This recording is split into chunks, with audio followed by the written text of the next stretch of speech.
On the smooth dirt or sand at the edge of the river, the kids would dig a hole in the sand in one place, and then about 20 feet down the river, another hole.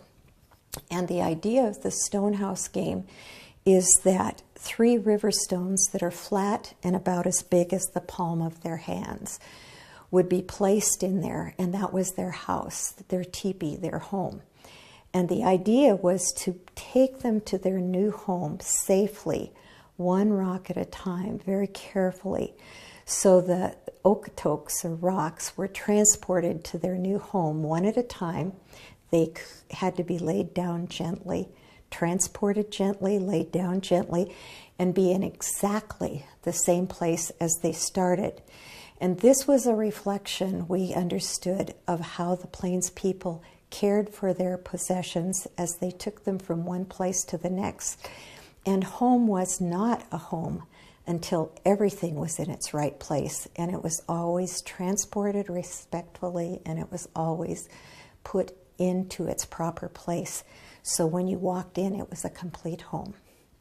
It was so challenging. The kids and the adults couldn't read the stones that well, and if a stone is fairly round, they couldn't tell it was exactly the same position in the house.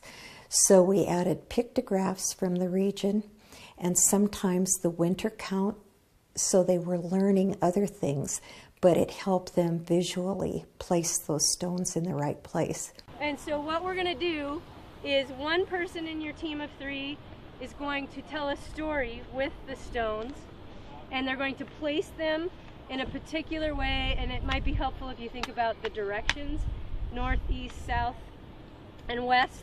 And the most important thing is we don't want to hear clicking of the rocks, banging of the rocks. Everything is sacred. And then another person is going to be the observer of the story and the placement of the rocks, and then the third person is the judge. They're watching the story be told, and they're watching the placement of the rocks, so it's really good observational skills. Once the person has told their story and has placed their rocks, then the person that's watching is going to move the teepee over here and move each rock and place it exactly where it was placed. And once all the rocks are placed, you're going to retell the story, and the judge is going to be watching to make sure it was done correctly.